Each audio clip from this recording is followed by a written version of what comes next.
सहेली।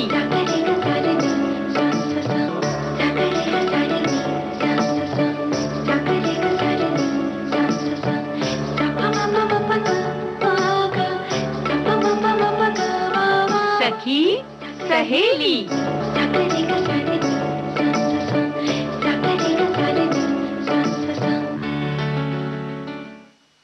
सखी सहेली सुनने वाली सभी सखियों सहेलियों को नेहा शर्मा और प्यारी बुआ का नमस्कार। तो भाई प्यारी बुआ, आज हमारी मुलाकात हुई बहुत दिनों के बाद। बहुत दिनों के बाद। यही तो शिकायत हम तुमसे करने वाले थे। कहाँ हमने पहले कर दी शिकायत। हमने कहा कि भाई इससे पहले कि प्यारी बुआ कुछ कहें हम खुद कह देते हैं।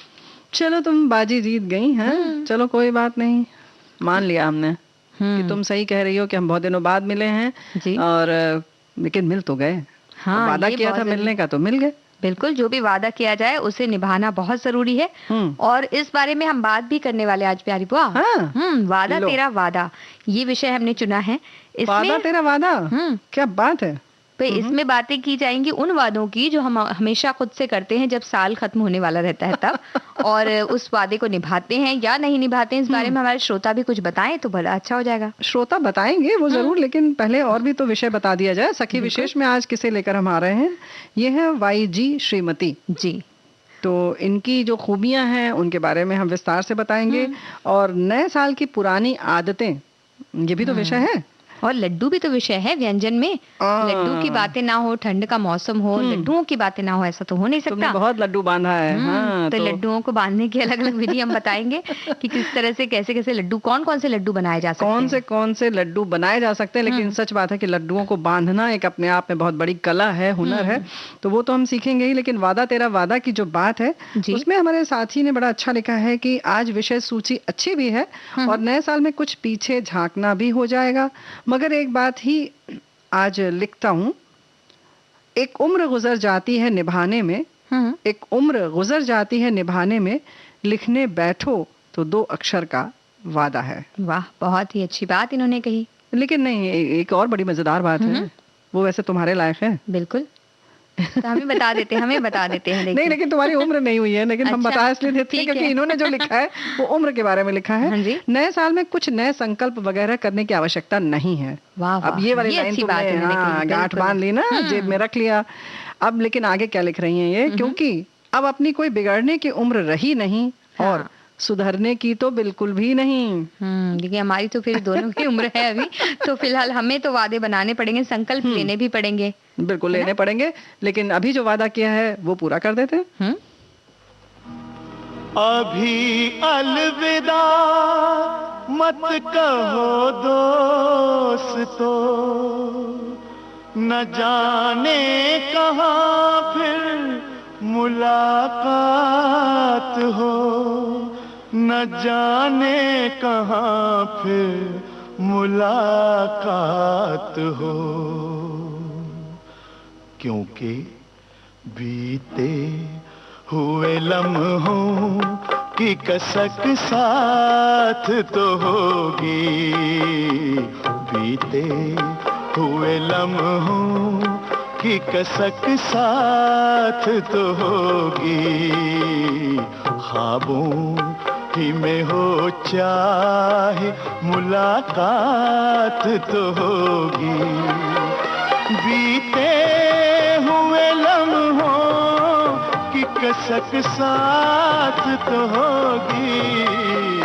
ख्वाबों ही में हो चाहे मुलाकात तो होगी, बीते हुए लम्हों की कसक साथ तो होगी।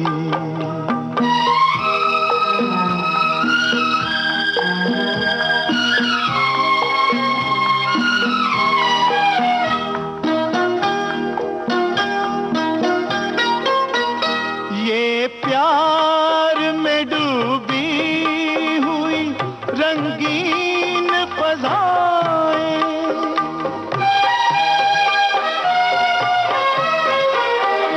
ये प्यार में डूबी हुई रंगीन फ़ज़ाएं, ये चेहरे, ये नजरें, ये जवां रुत ये हवाएं, हम जाए कहीं इनकी महक साथ तो होगी, हम जाए कहीं इनकी महक साथ तो होगी, बीते हुए लम्हों की कसक साथ तो होगी, ख्वाबों ही में हो चाहे मुलाकात तो होगी।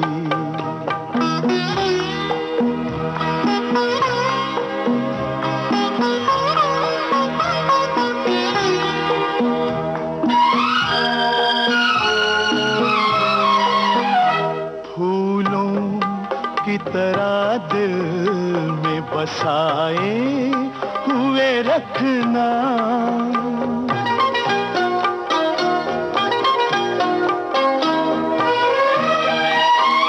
फूलों की तरह दिल में बसाए हुए रखना, यादों के चरागों को जलाए हुए रखना, लंबा है सफर इसमें कहीं रात तो होगी, लंबा है सफर इसमें कहीं रात तो होगी, ख्वाबों ही में हो चाहे मुलाकात तो होगी, बीते हुए लम्हों की कसक साथ तो होगी। तो बीते हुए लम्हे तो प्यारी बुआ अभी बीतने बाकी हैं थोड़े। एक दिन पूरा बाकी रहता है, सबको लगता है कि नया साल आ गया, नया साल है। 31 जनवरी तो कोई जीता ही नहीं। सबको लगता है कि 1 जनवरी आ जाए। 31 दिसंबर, 31 दिसंबर, हाँ, कोई नहीं जनवरी कह दिया हमने भी, कोई बात नहीं। काफी मजबूत रिश्ता है वैसे 31 जनवरी 31 दिसंबर का। 31 दिसंबर 1 जनवरी का भी बहुत मजबूत रिश्ता है। इस बारे में कुछ पंक्तियां भी हमारे साथियों ने लिखकर भेजी है। लेकिन जो वादा किया है, वादा तेरा वादा, उस पर वादा जो है वो कर लिया जाए कि बहुत सारे लोगों ने कुछ कुछ वादे किए होंगे और हर बार ऐसा तो नहीं कि ये 10 साल से वही वादा चल रहा है। ऐसा होता है कई बार। न्यू ईयर रिजोल्यूशन क्योंकि सेम ही बनाने पड़ते हैं ना, हम फॉलो ही नहीं करते, हम उसको पालन ही नहीं करते, तो उसका असर ही नहीं दिखता। तो साल के अंत तक आते हम सोचते हैं कि अरे पिछले दिसंबर में ये सारे वादे किए थे, इस साल तो नहीं हुआ, अगले साल करेंगे। तो उन्हें ही हम थोड़ा 2-4 चीजें बदल के उसे ही काम में लाते जाते कुछ हैं। नया नया नाम दे देते हैं कभी कभी कुछ, और फिर सोचते हैं कि नहीं इस बार इसकी अहमियत ज्यादा है, पिछली बार उतनी नहीं थी। पिछली बार वजन जो था वो केवल 2 ही किलो बढ़ा था, इस बार पूरे साल में 7 किलो बढ़ गया, तो इसलिए कम करना है, तो कम करना ही पड़ेगा। तो सुबह टहलना बहुत जरूरी है। वो टहलना जो होता है वो सिर्फ जनवरी की 15-16 तारीख तक होता है। उसके बाद फिर धीरे धीरे हम वापस अपनी आदतों में आ जाते हैं, पुरानी आदतों में, और वो छोड़ देते हैं। तो वायदा किससे किया जाए, खुद से किया जाए या किसी और से किया जाए, किसके लिए किया जाए, ये सब बहुत महत्वपूर्ण है ना। तो देखिए, वादे के बारे में जब हम बात कर रहे प्यारी बुआ, तो वादे करने में तो हम किसी तरह की कोई कमी छोड़ते नहीं है, पूरी तरह से करते हैं आराम से। लेकिन हर साल जो अपने लिए हम वादे बनाते हैं या न्यू ईयर रिजोल्यूशन जो हम लेते हैं, उसे किस तरह से हम बनाए कि हम खुद से जो ये किए हुए वादे हैं उन्हें निभा सके। ये कैसे किया जाए, इसके बारे में हम बात करते हैं। बात यही है ना कि बड़ा सरल और सहज होना चाहिए, सहजता से इसको लिया जाए। ये ना सोचे कि बिल्कुल मतलब क्या कहते हैं, दीवार फोड़ू काम करेंगे, कि हम यह मार देंगे एक मुक्का और ये दीवार टूट जाएगी। तो कुछ इस टाइप का ना रखें, बस ऐसा रखें कि अभी अगर आपने व्यायाम शुरू नहीं किया है तो थोड़ा ही शुरू करें। ऐसा ना सोचे कि बिल्कुल हम 30 मिनट व्यायाम करेंगे, 30 मिनट टहलेंगे, ऐसा नहीं है। 15-15 मिनट से शुरू करें, या अगर लगता है आपको तो 5 मिनट से ही शुरू करें। और ये भी ना करें कि हम 1 तारीख से ही करेंगे, क्योंकि भाई 31 दिसंबर को आपने देर तक पार्टी की होगी, मस्ती मारी होगी, 12 बजे तक तो कम से कम जगह ही होंगे ना एक दूसरे को शुभकामना देने के लिए। तो ऐसा मान लें पहले ही कि हम 2 तारीख से शुरू करेंगे भाई। हाँ, ये भी एक बड़ी अच्छी बात है कि 2 तारीख से के लिए वादे किए जाएं, क्योंकि 2 लोग जब मिल जाते हैं तो वादे पूरे हो जाते हैं, इसलिए 2 तारीख से आप वादे कीजिए। हाँ। और छोटे-छोटे लक्ष्य रखिए कि हर महीने में ये काम किया जाएगा कि जनवरी में है, हाँ। हम इतना लक्ष्य करेंगे। मान लीजिए अगर वजन कम करने की बात हो रही है, हाँ, हाँ। तो हम 1 किलो वजन जनवरी तक कम कर लेंगे, बस। आगे जाके फिर और कम करते जाएंगे, हाँ, तो वो रफ्तार भी बढ़ जाती है धीरे-धीरे। तो हम पूरी जनवरी में वॉक करने जाएंगे, इतना भी अगर आपने सोच लिया, तो एक-एक महीने के लक्ष्य अगर आप रखते हैं किसी भी चीज के लिए, तो वो पालन करना आसान होता है। कि आसान मतलब होता है। ऐसा होता है ना, नहीं तो कि अब जनवरी में तो नहीं किया, आप क्या ही फरवरी में कर लेंगे। हाँ। तो पूरा फिर बाकी के 12 महीने छोड़ देते हैं हम कि एक में नहीं किया तो बाकी आगे नहीं करेंगे। और हम कर ही नहीं सकते। हाँ। ऐसा भी मान लेते हैं। लेकिन कभी कभी जैसे तुमने कहा कि मान ले कि 1 जनवरी का जो महीना है उसमें थोड़ा हल्का रखेंगे, फिर धीरे धीरे बढ़ाएंगे। हाँ। या काम और बढ़ा लेंगे। कुछ पुस्तक अगर आप लिख रहे हैं या पढ़ने की आपने सोची है, तो आप सोच लें कि ठीक है, हमने टहलना शुरू किया, उसके बाद अगर हम योग कक्षा अगर हमें ज्वाइन करनी है या उसमें जाना है, तैराकी शुरू करनी है, कुछ ऐसा करना है, तो हम उसको फरवरी से शुरू करेंगे या मार्च से शुरू करेंगे। ये रखें। ऐसा नहीं कि हम 3-4 चीजें एक साथ सोच लें कि बस सब ये सब हमको इस साल करना है, तो सब जनवरी में ही शुरू करेंगे, है ना। और ये भी मानकर चले कि भाई जनवरी पर बड़ा प्रेशर रहता है, थक जाता है जनवरी। सभी लोग तो करते हैं उसी समय करने का ना शुरू। सोचो जरा, भीड़ भी बहुत रहती है पार्क में, बहुत भीड़ रहती है पार्क सब वॉक करते हैं। जनवरी के जो पहला हफ्ता होता है उसमें तो काफी भीड़ होती है, दूसरे हफ्ते तक थोड़ी थोड़ी भीड़ छंटने लगती है। हाँ, तो आप ऐसे समय का इंतजार करें जब थोड़ी सी ऐसी जगहों पर भीड़ कम हो, और ऐसे ही कक्षाओं में भी कुछ कुछ स्थिति ऐसी ही रहती है। हाँ, ढेर सारे वादे भी नहीं करने चाहिए ना प्यारी हुआ कि एक ही साथ सारे लिख लिए कि सब कुछ कर लेंगे, जैसे खाना भी ठीक कर लेंगे, वॉक भी करेंगे, पढ़ाई भी करेंगे, किताब भी लिखेंगे, किताब पढ़ेंगे भी, फिर घूमने भी जाया करेंगे, सब कुछ एक साथ करेंगे और उसके बाद अपना काम भी करेंगे। तो एक साथ कैसे हो पाएगा। और तुमने कहीं भी ये नहीं वो किया है, जिक्र किया कि खाना बनाना सीखेंगे। थोड़ा सीख लो। वो फिर फरवरी में सीखेंगे ना। जनवरी में तो फिर आपने कहा ना, जनवरी में बहुत बोझ है, नहीं करना तो जनवरी में पहले खाने की प्लानिंग करेंगे ठीक से कि किस तरह से खाते रहना चाहिए, और फिर फरवरी में खाना बनाना सीखेंगे। ये बात भी सही है। तो जो खाने पीने की बात है वो हम फरवरी में शुरू करेंगे। लेकिन एक और बड़ी बात है कि जरूरी बदलाव जो है उस पर जरा सा ध्यान रखें। जैसे कि ये तो हो गई सिर्फ व्यक्तिगत बातें कि हम कैसे टहलेंगे, क्या करेंगे। घर में अगर कुछ बदलाव करना है, कि अगर आप चाहते हैं कि अच्छा इस कोने में हम कुछ बागवानी करेंगे, या यहाँ की सजावट कुछ अलग करेंगे, या पर्दे आदि बदलेंगे, तो इन सब के लिए भी आप सोच लें कि कैसा आपका बजट है और कैसे कैसे आपको करना है ना। क्योंकि अक्सर क्या होता है, हम किसी और के घर में देख कर आते हैं और बड़े उत्साहित हो जाते हैं और लगता है इस नए साल में तो बस ये कर लेंगे, है ना। जगह हो चाहे ना हो, हमें तो करना है। चाहे बजट हो ना हो। और जो भी ये वादे हमने बनाए कि हम ये करेंगे वो करेंगे, वो हमने कितने किए, कहाँ तक पहुंचे, इसके लिए एक थोड़ी सी अगर हम डायरी रख लें या कोई जगह रख लें जहां हम नोट करें कि भाई हमने इतना लक्ष्य बनाया था लेकिन हम यहाँ तक तो पहुंच गए, तो उससे भी एक हमें ऊर्जा मिलती है, उत्साह बना रहता है कि हम चलो इतना तो बढ़े तो आगे और बढ़ेंगे। या तो हमें पता ही नहीं रहता है कि क्या किया था, भाई कुछ तो किया था, इतना हो गया होगा शायद। अच्छा, ये भी सोचते हैं कि अच्छा वादा किया था, उस लिस्ट में 5 चीजें थी, 3 तो याद आ रही हैं, 2 तो याद ही नहीं आ रही हैं। अब आप उसमें समय बर्बाद कर रहे हैं और कहीं ना कहीं निराशा भी हाथ लग रही है। बिल्कुल। तो ये जो लिस्ट बनाने से ये अच्छा रहता है नेहा बिटिया कि हम आत्म मूल्यांकन भी करते रहते हैं। जी। लेकिन अब आत्म मूल्यांकन का ये मतलब कतई नहीं है कि आप हतोत्साहित हो जाए, नेहा की तरह बिल्कुल उत्साहित बने रहें। बिल्कुल। नहीं किया तो क्या हो गया। और ऐसा भी नहीं खुद ही का मजाक उड़ा रहे कि भाई हम तो वादे करते हैं, हम तो उन वादों का पालन नहीं करते, ऐसा भी नहीं होना चाहिए। अपने वादों को आप महत्वपूर्ण मानेंगे तभी आप उन्हें पूरा करेंगे। लोगों के सामने भी उसको इस तरह से मजाक में ना उड़ाएं आप, क्योंकि लोग तो मजाक खुद ही उड़ा लेते हैं, आपको जरूरत ही क्या है इनकी उड़ाने की। अच्छा, ये एक प्रचलन भी हो गया है कि ये मान लिया जाता है कि नया साल है और सब लोग वादे करते हैं और कोई भी उसे पूरा नहीं करता। तो ये वाली जो लिस्ट है और ये वाला जो समूह है उससे थोड़ा दूर रहें, और इसको हमें लगता है कहीं ना कहीं हमें नकारना होगा और ये मानना होगा कि नहीं, वायदे किए जाते हैं और वो पूरे भी होते हैं। जैसे कि इस समय एक ब्रेक लेने का वायदा है हमारा।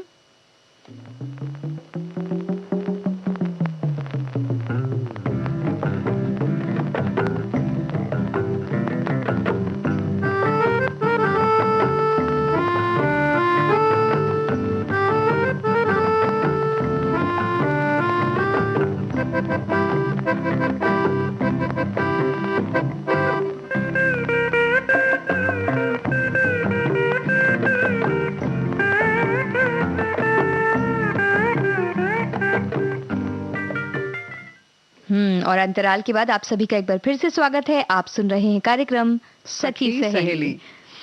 तो वादा पूरा करने के लिए और क्या करें? वादा कहोगे कि बुआ हमने ये वादा किया था और हमने ये पूरा कर लिया, हमें इनाम दीजिए। तो हम तो देंगे, खुद को भी इनाम देना चाहिए ना, तो अच्छा रहता है यही तो हम कह रहे हैं कि भाई बुआ तो दे देंगी, चलो भाई प्यारी बुआ है दे देंगी, लेकिन खुद को कैसे दिया जाए? खुद को इनाम हम दे सकते हैं, जैसे कि अगर मान लीजिए कुछ अगर हम जैसे व्यायाम की ही बातें ज्यादा, क्योंकि सबसे ज्यादा इसी का रिजोल्यूशन लिया जाता है, तो अगर ये लिया गया है, ये प्रण किया गया है, तो अगर हम जाके आते हैं, हमने एक अपना लक्ष्य निश्चित किया है कि इतने दिन में हम इतने कदम चलेंगे या जो भी, अगर हमने ये काम कर लिया है तो हम खुद को इनाम के तौर पर कुछ दे सकते हैं। जैसे कि मान लीजिए एक उसके संबंधित चीजें होती है, जैसे कुछ कपड़े होते हैं जो आप व्यायाम के लिए लेते हैं, या योगा मैट होती है जो आप तब तक जब तक हम ये नहीं करेंगे तब तक हम नहीं लेंगे। इस तरीके की कुछ चीजें कर सकते हैं। जैसे होता वही है ना कि पहले सजावट कर ली जाती है और काम बाद में शुरू किया जाता है कि अच्छा मैट भी खरीद लिया, और अगर घूमने जाना है तो जूते भी खरीद लिए, जैकेट भी खरीद ली, अलग तरीके का ग्लास खरीद लिया, या जैसे साइकिल आपको चलाने का मन है तो आपने साइकिल भी खरीद ली, उसके संग जितना टीम झाम है वो सब कर लिया जाता है वो छोड़ के। तो ये बात बिल्कुल सही है कि जैसे आपने व्यायाम की बात की या टहलने की, तो आपने मान लिया कि अगर ये हम टहलेंगे तो उसके बाद हम ये वाला जूता खरीदेंगे, थोड़ा और अच्छी गुणवत्ता वाला खरीद लेंगे, है ना। तो अगर आपके पास खुद है तो लीजिए, नहीं तो मम्मी पापा से कहिए, जिद करिए कि भाई तो उन्हें बता दीजिए कि हम ये लक्ष्य प्राप्त करेंगे तो हमें दिलाइएगा। तो या वो आप उनसे अगर आप बोलते हैं और वो कहते हैं कि नहीं अभी हम नहीं दिला सकते, तुम जाओगे तो नहीं, तो आप उन्हें बताइए कि देखिए इतना करके हम दिखा देंगे तो फिर आप दिलाइएगा, तो वो भी तैयार हो जाएंगे। बिल्कुल सही बात है। और इसके संग संग एक बात और है कि ये तो इनाम की बात हो गई, लेकिन स्वास्थ्य संबंधित जो बातें हैं उसमें बिना किसी इनाम, बिना किसी लालच के, ये आपके स्वास्थ्य का मामला है, आपको खुद इनाम मिल रहा है क्योंकि आप स्वस्थ हो रहे हैं, तो उसको जरूर करिए और लक्ष्य प्राप्त करने की पूरी कोशिश भी करिए। इसमें बिटिया लेकिन एक बात है कि मान लो हमने ये वादा कर लिया अपने से, तो उसमें परिवारजन जो हैं और जो सगे संबंधी हैं या जो मित्र हैं, उनको भी पूरा उसमें सहयोग देना चाहिए, उसमें सपोर्ट करना चाहिए जी। ना कि अब हमने तो सोच लिया कि चलो अब हम शक्कर वाली चाय नहीं पियेंगे, लेकिन अब आपके घर गए तो आपने कहा नहीं जी, अरे एक दिन चलता है, और सामने बैठ के सब गाजर का हलवा खा रहे हैं हमारे, तो फिर हमें लालच आ जाएगा, फिर बोलेंगे चलो एक दिन चलता है, फिर एक दिन जब चीज छूटी तो फिर वो छूट गई। बिल्कुल, जब मुंह में लग जाती है तो फिर उसका कोई भी चीज हो, अच्छी चीज या कोई भी चीज हो, आपको अगर पसंद है तो फिर वो छूट नहीं पाती। तो और लोगों की भी ये उनको भी वादा करना चाहिए कि अगर कोई और रेजोल्यूशन ले रहा है, कोई खुद से वादा कर रहा है, तो उसमें आप भी किस तरह से मदद कर सकते हैं, है ना। बिल्कुल।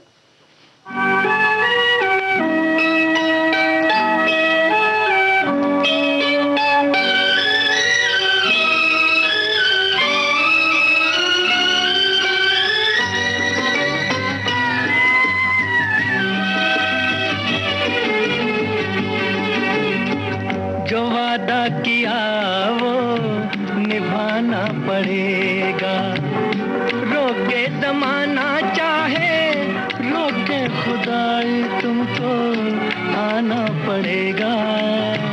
जो वादा किया वो निभाना पड़ेगा।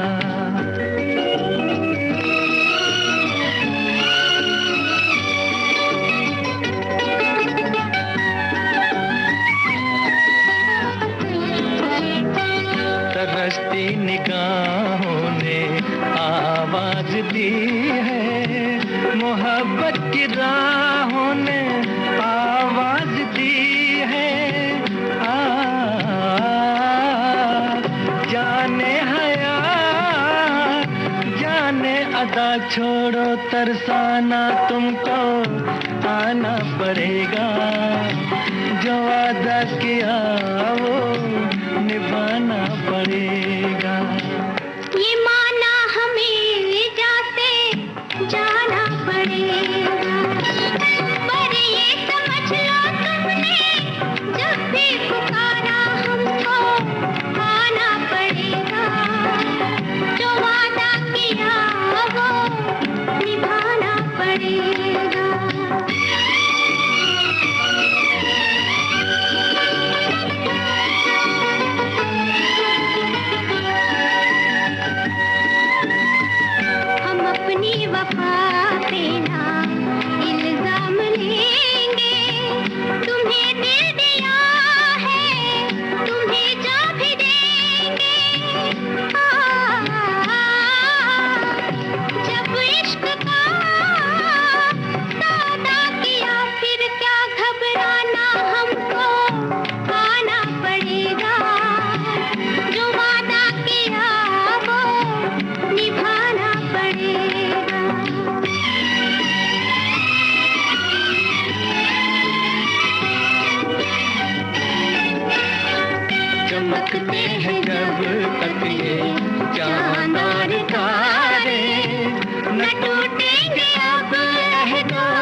एक दूसरा जब दे सदा हो के दीवाना हमको आना पड़ेगा, जो वादा किया वो निभाना पड़ेगा, निभाना पड़ेगा।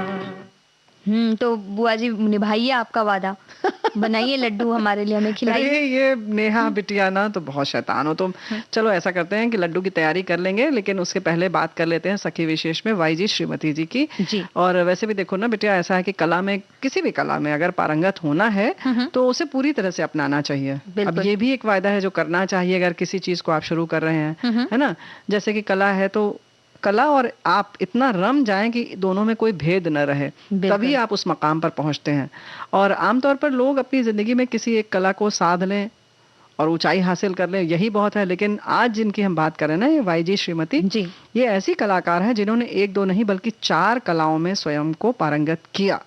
बिल्कुल। 1926 में इनका जन्म हुआ था मैसूर में, और इनके नाम के साथ जो वाई जी जुड़ा हुआ है, वो दरअसल उनके परिवार को मैसूर के राजा से मिली सम्मानजनक उपाधि है, जिसे वो आगे अपने साथ लेकर चलते हैं। और उनके पिता ने बहुत छोटी उम्र से ही संघर्ष किया था, तो इसलिए उन्होंने ठान लिया था कि उनके बच्चों को वो शिक्षा दिलाएंगे, ये उनका पहला लक्ष्य है। और जब श्रीमती मात्र 7 साल की थी तभी उन्होंने पहली अपने नृत्य की प्रस्तुति दी थी, और छोटी ही उम्र से वो गायन, वीणा वादन, नृत्य में उनकी रुचि जो थी वो सामने आने लगी लोगों के। और वो कर्नाटक संगीत में अपनी शिक्षा भी लेने लगी। जब किशोरा अवस्था में पहुंची तो उन्होंने पेंटिंग का शौक जाग गया उनके में, और फिर उसमें वो रम गई। और अपनी चारों कलाओं को श्रीमती समान अहमियत देती थी। रोजाना मतलब यही हुआ ना कि इतना महत्व देती थी कि रोज रियाज करती थी, पेंटिंग भी करती थी। और यही नहीं, देश के स्वतंत्रता आंदोलन में भी उनका योगदान सराहनीय है। महात्मा गांधी के विचारों से प्रेरित होकर वो उनके साथ देश सेवा के कामों में भी जुट गईं। बिल्कुल। श्रीमती महात्मा गांधी की विभिन्न सभाओं में जाती थी, भक्ति गीत गाया करती थी, उनकी प्रस्तुतियां देती थी वो। और उनका कला के साथ जिस तरह से उनका जुड़ाव था, तो ये योगदान उन्होंने कला के जरिए उन्होंने योगदान दिया स्वतंत्रता आंदोलन में। और बाद के कई सालों में वो न्यूयॉर्क में रहने लगी थी, तो यहाँ भी उन्होंने अपनी पेंटिंग के जरिए अपना नाम कमाया। और अपने अंतिम समय तक वो अपनी प्रस्तुतियां देती रही, चाहे वो गायन वादन से संबंधित हो या पेंटिंग से संबंधित हो। उनकी कुछ पेंटिंग्स और उनके वाद्य अभी न्यूयॉर्क के मेट्रोपॉलिटन म्यूजियम ऑफ आर्ट में सुरक्षित रखे हुए हैं। क्या बात है। लेकिन अगर हम बात करें कि इस मुकाम तक वो कैसे पहुंची, तो ये जान लीजिए कि छोटी सी उम्र से ही उन्हें जो है अपने भाई वाई जी डोरेस्वामी से इन कलाओं की शिक्षा मिली, और नृत्य शिक्षा का पूरा असर उनकी पेंटिंग में दिखाई देता है। श्रीमती जी की पेंटिंग में जिस तरह से मानव भाव और उनकी अभिव्यक्ति झलकती है वो बिल्कुल अनोखी है। खास तौर से जब वो किसी मनुष्य आकृति को किसी विशेष भाव में ढालती हैं तो उनके शरीर में किसी नृत्यांगना की तरह जो एक लचक होती है, एक लोच होता है, वो दिखाई देता है। और अगर उनके पेंटिंग के विषयों की हम बात करें तो उनके विषय उस समय जब वो पेंटिंग किया करती थी उस लिहाज से नए नहीं थे। उन्होंने पारंपरिक किरदारों का चुनाव अधिक किया। वो महाभारत, रामायण के किरदारों को उकेरना पसंद करती थी। उन्होंने अपनी इस पसंद को कभी भी बदलने का विचार नहीं किया, क्योंकि उनके बारे में कहा जाता है कि वो अपने मन के लिए या कहें कि स्वयं के लिए वो पेंटिंग बनाया करती थी। इसलिए उन्होंने अपने पसंदीदा विषयों को ही इसमें चुना। और जब उनके समय में इस क्षेत्र में भी विषयांतर हो रहा था, अलग अलग विषय में लोग जा रहे थे, तभी भी उन्होंने पौराणिक आधार पर ही काम किया और उसी तरह से उन्होंने पेंटिंग बनाई। क्या बात है। और उनकी पेंटिंग की सादगी तो थी ही, उसके साथ साथ उनका सधा हुआ हाथ और नृत्य संगीत का समायोजन उनकी पेंटिंग को एक अलग ही रूप देता था। उन्होंने अपने कई वाद्यों को लेकर भी पेंटिंग बनाई, वहीं अपनी कल्पनाशीलता से भी किसी तरह का उन्होंने कोई समझौता नहीं किया। उनकी बनाई देवी सरस्वती की एक पेंटिंग खासी चर्चित हुई थी। उसी तरह कमल हाथ में पकड़ी हुई लड़की की एक पेंटिंग, बैलगाड़ी में सवार परिवार का चित्र भी कला प्रेमियों के मन में बस गया। बिल्कुल। उनकी बनाई हुई पेंटिंग, एक जो परशुराम पेंटिंग उन्होंने बनाई, उसे भी काफी प्रसिद्धि मिली। वहीं उन्होंने एक पेंटिंग बनाई थी जिसमें गौतम बुद्ध, राजकुमारी यशोधरा और सिद्धार्थ साथ में नजर आते हैं। इस पेंटिंग में तो कहा जाता है कि जैसे उन्होंने जान डाल दी, ऐसे उन्हें ये पेंटिंग लगती है। और उनकी पेंटिंग में अजंता की कला, जो जिस तरह से अजंता में बनी हुई है पेंटिंग्स, उसका पुट मिलता है ना, उसके पुट मिलता है और उनका अंदाज भी झलकता है। और उनकी कला जो है वो आध्यात्म और पुराणों से ज्यादा जुड़ी रही। एक संपन्न परिवार की थी, इसलिए पेंटिंग में जो भी जरूरी साधन होते हैं वो सब उन्हें उपलब्ध थे। लेकिन ये पर्याप्त नहीं होता किसी भी चीज को आगे बढ़ाने के लिए। बिल्कुल, ये बात तो सही है। लेकिन जैसे तुमने बताया ना कि अजंता की जो कला है उसकी शैली भी आप में दिखे, उसके संग संग वाईजी श्रीमती का खुद का जो पुट है वो भी दिखाई दे कि हाँ ये भाई इन्होंने बनाई है, देखते ही पता चल जाए कि उन्होंने बनाया, ये बहुत बड़ी बात है। मतलब इतनी सिद्धहस्त वो थी। हाँ, और उनकी ये साधन जो उनको इतने सारे मिले होते, उनको जिस तरह से वो उपयोग करती थी, जिस तरह से उनको लाती थी, उससे उनकी कला में कह सकते हैं कि जादू सा हो जाता था। और उनकी पेंटिंग वो वाटर कलर से बनाया करती थी, बेहद खूबसूरत उनकी पेंटिंग्स है, अगर हम कभी भी देखते हैं। जी वाटर कलर एक बड़ा मतलब जिसमें हाथ बहुत सधा हुआ होना चाहिए ना, बड़ा मुश्किल काम होता है। उनकी पेंटिंग्स में जिन्हें सबसे ज्यादा याद किया जाता है उनमें शामिल है उनकी बनाई महाकाली की पेंटिंग, भागवत गीता सीरीज की 15 पेंटिंग्स। उनका काम राग, नृत्य, मुद्राओं और पौराणिक कथाओं पर आधारित था। 26 साल की उम्र में उन्होंने अपनी पहली कला प्रदर्शनी मद्रास म्यूजियम में लगाई थी। इससे उन्हें एक अलग पहचान मिली, तो बहुत बड़ी बात है। मतलब इस तरह से म्यूजियम में लगाना एकल प्रदर्शनी मुश्किल चीज, और जिस जमाने में उन्होंने लगाई थी उस वक्त ये सारी चीजें करना ज्यादा मुश्किल हुआ करता था। और इसके बाद भी उनके पूरे जीवन काल में कई जगह उनकी प्रदर्शनियां लगी, बल्कि उनकी कला को उनके जाने के बाद भी लोग पहचानते हैं, सराहते हैं। उन पर किताब भी लिखी गई, art and independence, YG Shrimati and Indian style नाम से एक किताब लिखी गई, जो कि 140 पन्नों की है, लेकिन कई हजारों में वो बिकती है किताब। उसकी कीमत बहुत ज्यादा है। 2007 में वो 81 साल की थी जब उन्होंने अपनी कला का परचम लहराया और वो विलीन हो गई इस दुनिया में। और आज भी लेकिन अपने कला के माध्यम से वो लोगों के बीच बसी हुई हैं। हाँ भाई, केवल ऐसा नहीं कि हमारे देश में उन्होंने बल्कि विश्व स्तर पर एक पहचान अपनी छोड़ी। लेकिन नेहा बिटिया, नहीं लगता कि केवल एक कला की हम बात कर रहे हैं, नए साल के रेजोल्यूशन की बात कर रहे हैं, और कहाँ ऐसे ऐसे लोग भी हुए हैं जिन्होंने मतलब 4 कलाओं में एक दक्षता हासिल की, एक अलग तरीके की उनकी जो थी शैली, उसको सबके सामने दिखाया। कहते हैं कि उनकी जब प्रदर्शनियां वगैरह लगती थी उसमें भी उनके तंबूरा और ये सब वो लेके जाती थी। तो वो जो समय मिलता था उसमें भी वो रियाज करती थी, और उनकी प्रदर्शनियों में कहीं ना कहीं कोने में एक तंबूरा होता ही था, यानी कि वाद्य यंत्र रखा कोई ना कोई वाद्य यंत्र रखा होता था। इतना लगाव था उनको। और वो कभी भी अपनी तस्वीरों में कुछ जैसे दिनांक डाला जाता है या साइन किया जाता है, वो कभी नहीं करती थी। तो उनकी किसी भी तस्वीर में उनका कोई साइन हो, नाम नहीं रहता है, मगर मतलब नीचे अगर वो पट्टी में सब लिखा होगा, लेकिन तस्वीर में जो साइन करने की जो बात है वो कभी नहीं करती थी। कलाकार आमतौर पर लिखते हैं अपना नाम, अपना एक हस्ताक्षर छोड़ते हैं, लेकिन कहते हैं ना कि उनकी जो कला थी वो अपने आप में हस्ताक्षर थी, उनको अपना नाम लिखने की जरूरत नहीं थी। और ये बैलगाड़ी में जो परिवार वाली बात करते हैं,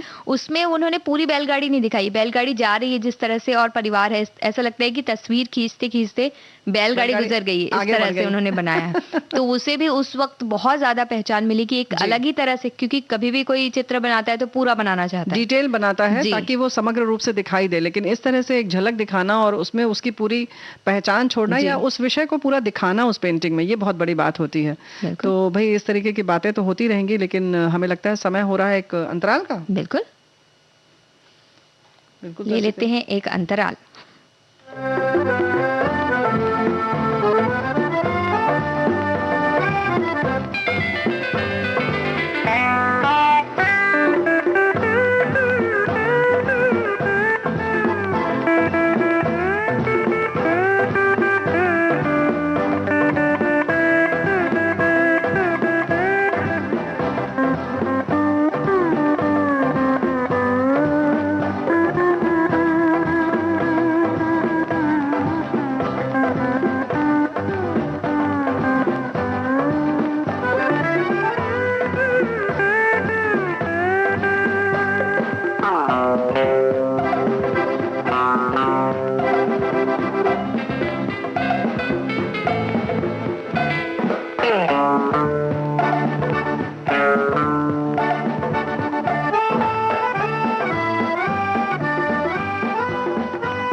अंतराल के बाद आप सभी का एक बार फिर से स्वागत है। आप सुन रहे हैं विविध भारती पर कार्यक्रम सखी सहेली।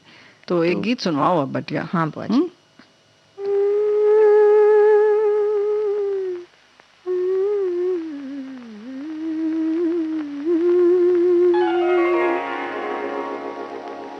कुछ और जमाना कहता है, कुछ कुछ और है जिद मेरे दिल की, कुछ और जमाना कहता है, कुछ और है जिद मेरे दिल की, मैं बात माने कि मानूं या बात सुनूं अपने दिल की, कुछ और जमाना कहता है।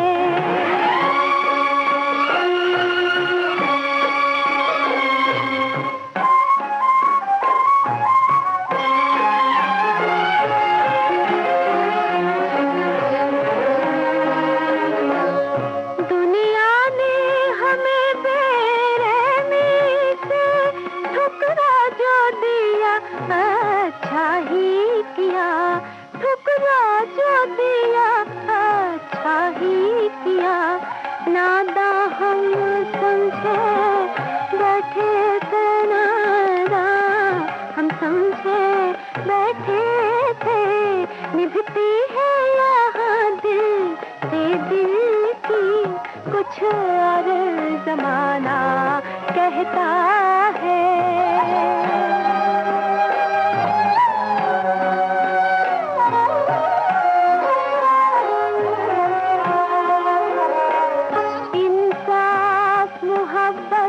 सच्चाई, इंसाफ मोहब्बत सच्चाई, वो रहमा करम के दिखलावे, कुछ कहते जुबां शर्माती है, कुछ कहते जुबां शर्माती है, पूछो ना जलन मेरे दिल की, कुछ और जमाना कहता है।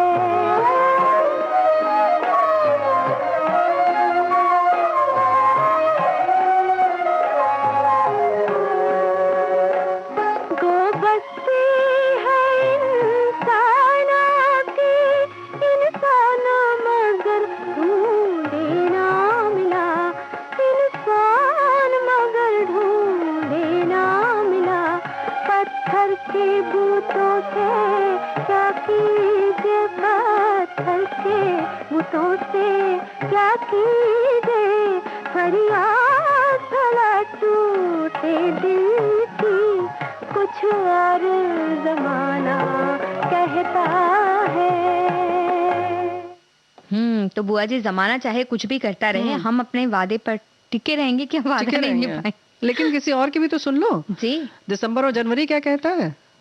दोनों काफी नाजुक हैं, दोनों में गहराई है।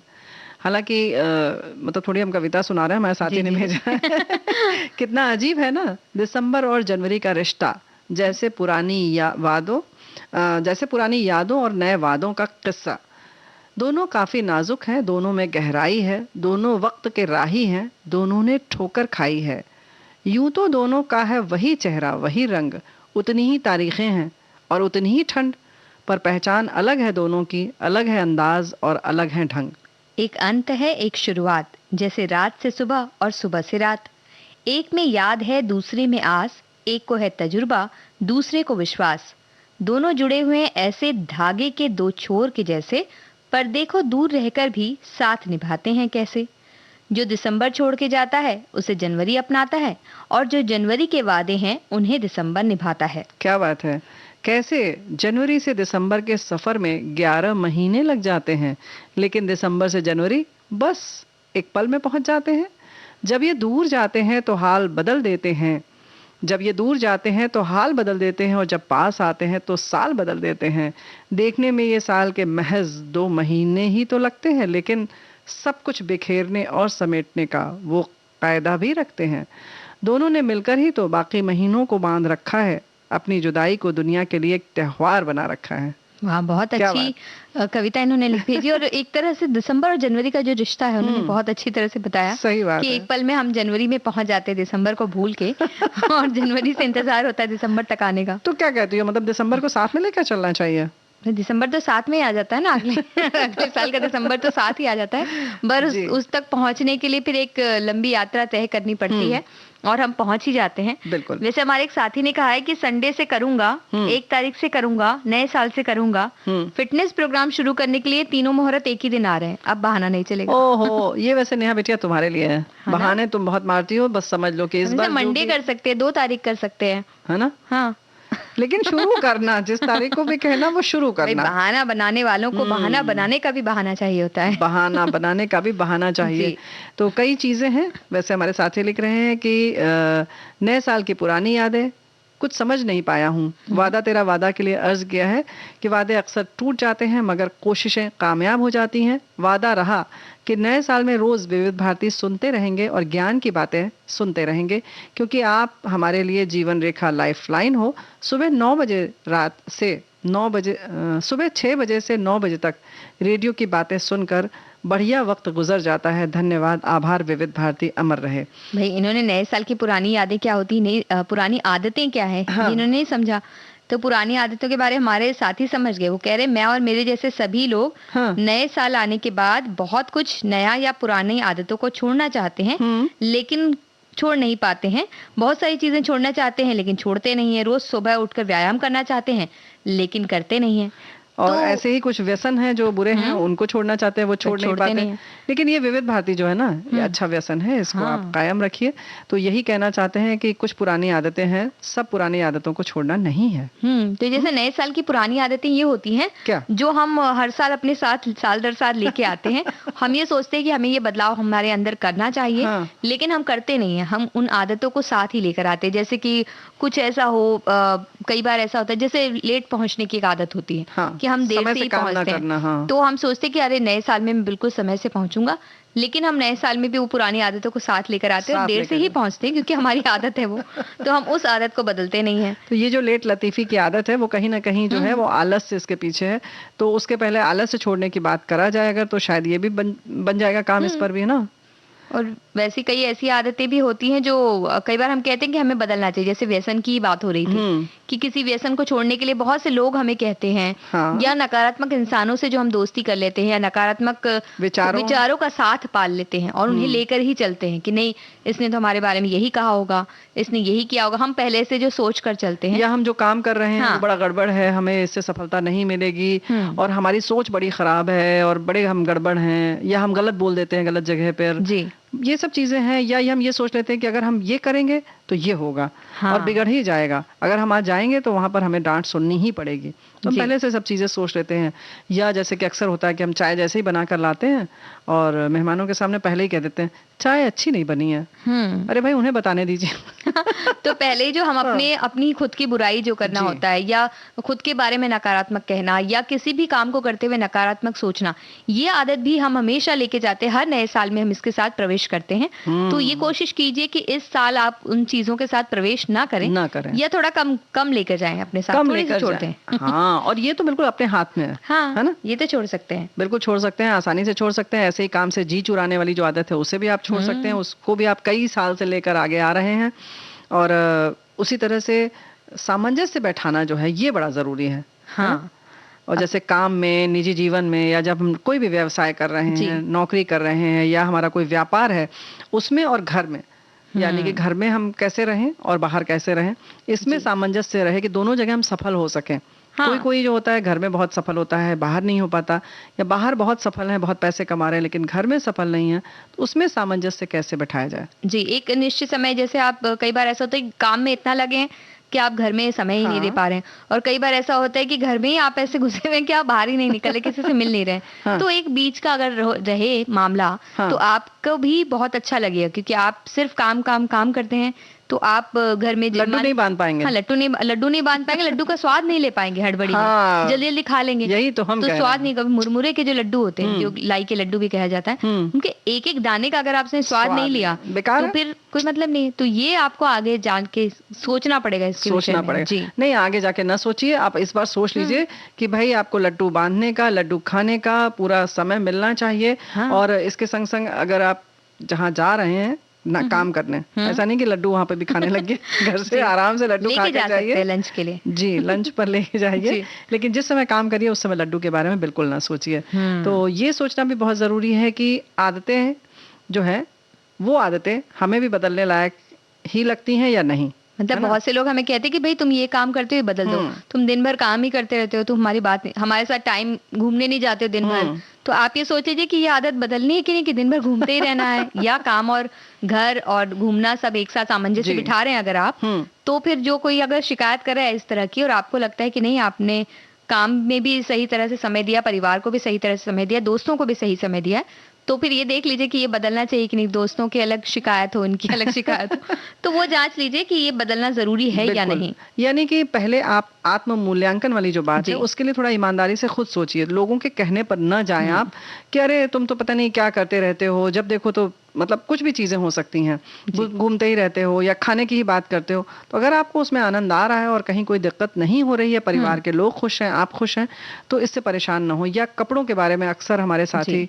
कोई राय दे देते हैं अपनी, अरे तुम अपनी पूरी वार्डरोब बदल लो, ये बड़ी आम बात हो गई है कि बस अब हमें वार्डरोब चेंज करना है, हम ऊब चुके हैं इससे।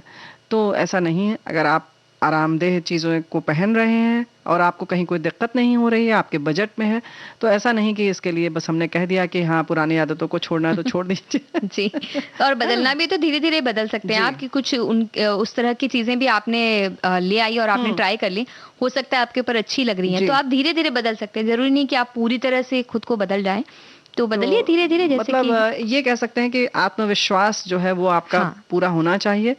आपका जो भी मतलब जो भी आप संकल्प लें वो पूरे भरोसे के साथ में सोच समझ कर लें। और इसमें दोस्तों की बात अगर हम करें नेहा बेटिया, तो दोस्तों की बात माननी चाहिए, तो लेकिन पहले ये समझ लें कि दोस्त जो है वो सही है कि नहीं आपके। हाँ, ये भी बात है कि कई बार पता चला कि वो दोस्त अलग तरह की राय दे रही है, या मजाक में कह रहे हैं और आपको पता भी नहीं चल रहा है, मजाक में कह रहे हैं या वो सच मायने में आपके दोस्त हैं या नहीं, आपके हितैषी हैं कि नहीं। कहने के लिए तो आपने दोस्त बनाया है, लेकिन कितने आपके हित के बारे में सोचते हैं ये आपको देखना पड़ेगा। और इस मामले में हम लोग बस बता सकते हैं, मदद कुछ नहीं कर सकते। हाँ, और कुछ पुरानी आदतें तो साथ जाती हैं बुआ जी, जैसे कि बहुत सारी ऐसी चीजें अचानक से थोड़ी बदल जाएंगे ना। हाँ, चाहे एक तारीख आए, चाहे रविवार आए, चाहे कुछ भी आए, धीरे धीरे बदलेंगे, धीरे धीरे। चलो तो ठीक है, धीरे धीरे बदलते हैं।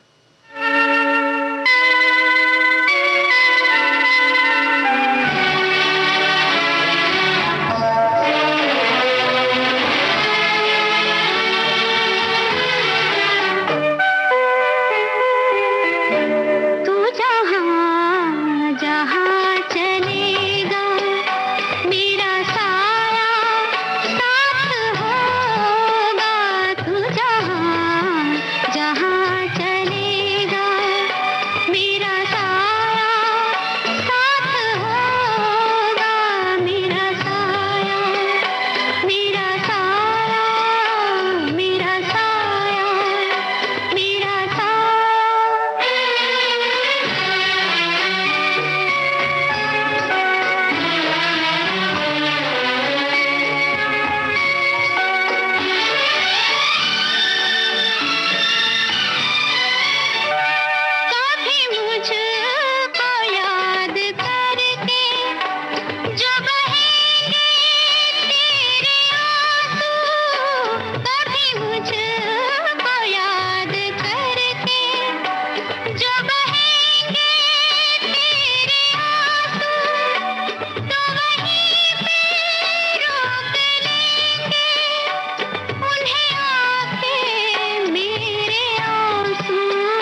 कभी मेरा हम न करना, मेरा प्यार याद करके कभी आँख नम न करना, तू जो मुड़ के देख लेगा मेरा साया साथ होगा, तू जहाँ जहाँ चलेगा मेरा साया साथ।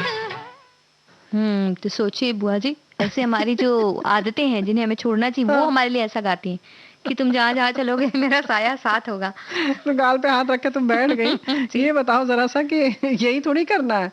हमारे साथी ने बहुत अच्छी अच्छी बात लिखी है कि जैसे उन्होंने जो कहा कि उसके लिए इन्होंने कहा कि बहुत सही आपने कहा कि किसी के ऊपर ऐसे ही विश्वास नहीं कर लेना चाहिए, अपना आराम देखना चाहिए। लेकिन एक बड़ी परेशान है हमारी सहेली, वो लिखती है कि मैम मैं हर किसी की बातों का बहुत जल्दी विश्वास कर लेती हूँ।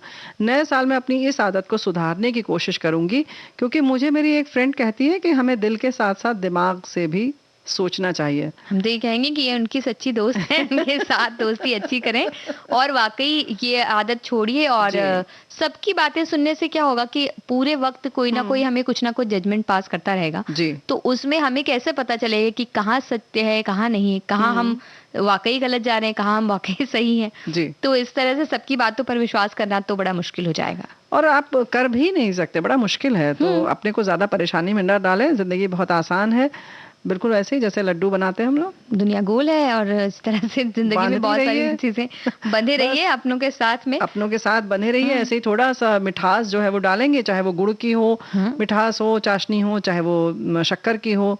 तो अलग अलग लड्डू में अलग अलग तरीके की मिठास पड़ती है, लेकिन मतलब वही है कि उसको बांध दिया जाए और उसको गोल बना लिया जाए। बिल्कुल। तो चलो गोल बना लिया जाए। हाँ बिल्कुल। और जिस तरह से बात है मुरमुरे के लड्डू की बात करते हैं सबसे पहले, क्योंकि वो बड़ा अच्छा भी लगता है, सबसे आसान है इसलिए सबसे आसान भी है ये बिल्कुल सही बात आपने कही, सबसे आसान भी है और उसे जब खाया जाए तो वो एक क्रंची क्रंची सा भी लगता है और मीठा भी लगता है, तो बड़ा अच्छा लगता है। तो इसके लिए क्या है कि हमें चाहिए होता है जैसे 1 पाव या 250 ग्राम मुरमुरा हमें चाहिए। और मुरमुरा, लैया, फरवी बहुत सारी जगह बोलते हैं, चावल का बनता है, जी मुड़ी भी बोलते हैं जिसको, झालमुड़ी वाला। हाँ झालमुड़ी वाला, जिसे कह सकते हैं कि भेल बनती है जिससे सबसे ज्यादा, तो उसका हम लड्डू बनाने वाले हैं। 250 ग्राम हमें मुरमुरा चाहिए और 750 ग्राम 750 ग्राम गुड़ इसके लिए लगेगा और 3.5 कप यानी 3 कप और आधा कप पानी हमें इसमें लगेगा। ये चाशनी का ही सारा खेल है इसमें, और कुछ होता नहीं, बाकी तो उसमें हवा हवा है। हाँ उसमें हवा हवा है एक किसी बर्तन में आप पानी और गुड़ डाल के धीमी आंच पर उसको पिघला दीजिए और उसको ऐसे बर्तन में चढ़ाएं, थोड़ा उसकी तली मोटी हो, है ना, तो जल जाता है ना जी। तो वो आप कीजिए, गुड़ पूरी तरह जब पिघल जाए तो आंच को थोड़ा बढ़ाइए और थोड़ा और उबाल आने दीजिए। थोड़ा हल्का सा ऐसा लगे ना कि पानी और गुड़ एक साथ हो चुके हैं, तो आप उसमें जल्दी से मुरमुरे मिला दीजिए, थोड़ा चलाइए, उसे आंच से हटा लीजिए लेकिन, और थोड़ा ठंडा होने दीजिए। हल्का ठंडा हो तो फिर उसके बाद जब इसको बांधते हैं तो चिपचिपा सा लगता है और हाथ में चिपक जाता है जी। तो इसके लिए आप हाथ में थोड़ा तेल लगा सकते हैं या पानी लगा सकते हैं और इस तरह से उसका लड्डू बना सकते हैं। लड्डू बनाएं और ठंडा हो जाए और उसे खा लीजिए, अगर आपसे इतना लोभ आप बर्दाश्त कर सकते हैं, वरना हमारी तरह गरम गरम भी आप खा सकती हैं। वैसे हमारे एक साथी ने यही लिखा कि मुरमुरा क्या होता है, तो अब हम लोगों ने बहुत सारे उसके नाम बता दिए।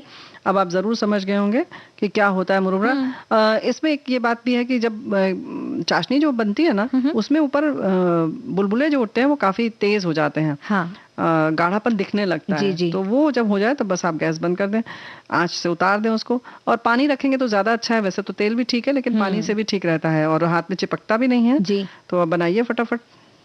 और अब अगर दूसरे लड्डू की अगर बात करें तो अभी जो मौसम चल रहा है, तिल के लड्डू बनाने का मौसम चल रहा है, मौसम बिल्कुल आ चुका है, बहुत से लोग उसका इंतजार कर रहे होंगे अभी। नहीं, लेकिन इंतजार की बात अगर करोगी तो हमारे एक साथी ने लिखा है सब बेसन से बने लड्डू समझ बैठे और व्यंजन विधि में निकले मुरमुरे के लड्डू।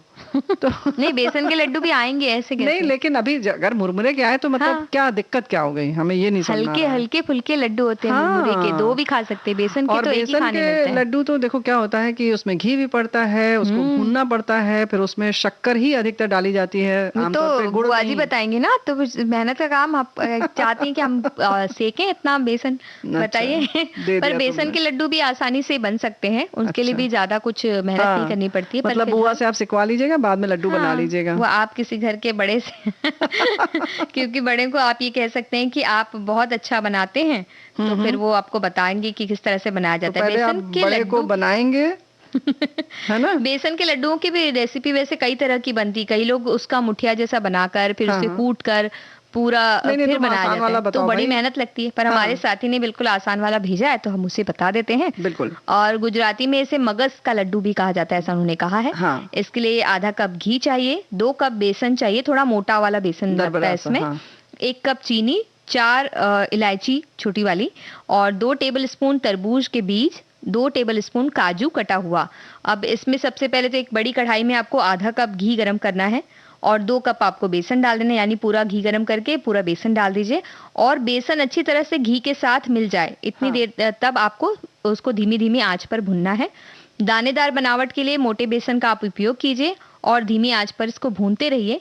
और मिश्रण अगर सूख जाता है, आपको ऐसा लगता है कि घी की और कमी है इसमें, तो आप घी थोड़ा और भी डाल सकते हैं इसमें, और जितना आप खाते हैं उस हिसाब से। या कम घी में करेंगे तो बहुत धीमी आंच में काफी देर तक आपको सेकना पड़ेगा। और घी अगर ज्यादा डालेंगे तो जल्दी सिक जाएगा। तो इस तरह से धीमी आंच पर आप भुनिए इसे, 20 मिनट के करीब लगता है। बेसन जब घी थोड़ा छोड़ने लगता है साइड में, तब तक आपको बेसन को भुनना है। सुनहरा, भूरा और दानेदार हो जाते हैं, कहते हैं बादामी रंग आ जाती है जब, तो चीजें सिक गई हैं। तो इस तरह से आप उन्हें, और पूरे घर में खुशबू उड़ने लगे। जब सब पूछने लगे कि बेसन का लड्डू बन रहा है, अड़ोस पड़ोस से फोन आने लगे, तो आप समझ जाइए कि आपका लड्डू सही जगह जा रहा है। और 30 मिनट के आसपास, 20-30 मिनट लगते हैं आपको इसको भूनने में। अब इसके बाद इसको एक बड़े कटोरे में आप अलग कर दीजिए, ठंडा होने दीजिए, और एक मिक्सी के ब्लेंडर में आप 1 कप चीनी और इलायची दोनों को पीस लीजिए।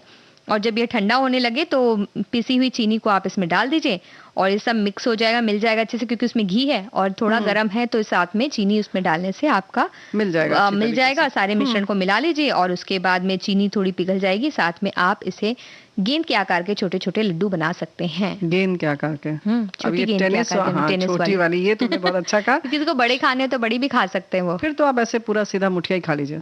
हाँ, तो ये तो भी हो सकता है। तो अभी अच्छा है कि पहले गीत सुना दो। बिल्कुल।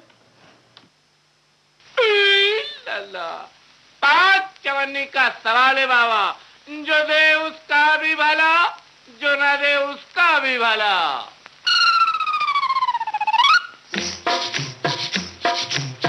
ये दुनिया गोल है, ऊपर से खोल है। ये दुनिया गोल है, ऊपर से खोल है। अंदर जो देखो प्यारे बिल्कुल पोलम पोल है। ये दुनिया गोल है, ऊपर से खोल है। अंदर जो देखो प्यारे बिल्कुल पोलम पोल है। ये दुनिया गोल है, ऊपर से खोल है।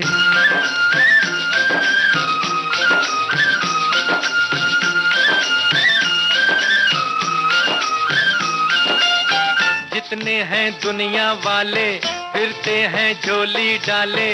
कोई मुराद मांगे, कोई औलाद मांगे, कोई मोहब्बत चाहे, कोई हुकूमत चाहे, कोई तकदीर मांगे, कोई तस्वीर मांगे।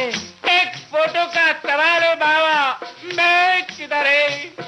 कोई तकदीर मांगे, कोई तस्वीर मांगे। सबके गले में भैया अरमानों का ढोल है। ये दुनिया गोल है, ऊपर से खोल है। अंदर जो देखो प्यारे बिल्कुल पोलम पोल है। ये दुनिया गोल है, ऊपर से खोल है।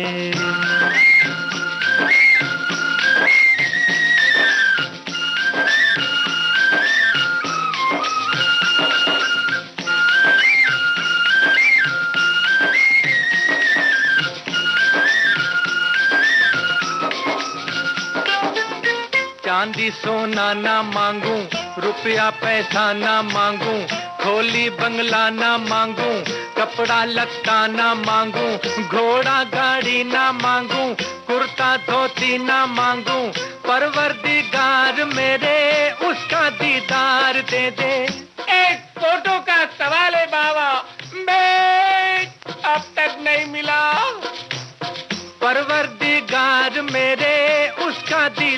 प्यार दे दे, जल्दी मिला दे, मेरी दुनिया डावाडोल है, ये दुनिया गोल है, ऊपर से खोल है, अंदर जो देखो प्यारे बिल्कुल पोलम पोल है, ये दुनिया गोल है, ऊपर से। ये कहां से मर गए, ट्यून बदलो। मेरे मौला बुला लो मदीने, मुझे लगे मौत के आने पसीने मुझे। तो पुआ जी ऐसे लड्डू खा के, लड्डू भी गोल है और खा पी के भी ज्यादा अगर खा लिया जाए तो हम भी गोल मटोल हो सकते हैं, लेकिन अब तो नए साल में मिलेंगे, एक साल के बाद। तो इस साल के लिए तो ये आखिरी सखी सहेली था। अब नए साल में आपसे मिलेंगे तो नए साल की ढेर सारी शुभकामनाएं दे देते हैं, क्योंकि हमारे साथी दे रहे हैं और सभी दे रहे हैं, हैप्पी न्यू ईयर कह रहे हैं। तो अब समय हो चुका है कि हम उनसे विदा लें। जी, तो सखी सहेली के सभी साथियों, श्रोताओं को पहले नए साल की बधाई देते हैं हम। तो प्यारी बुआ की ओर से और नेहा शर्मा की ओर से ढेर सारी शुभकामनाएं और नमस्कार।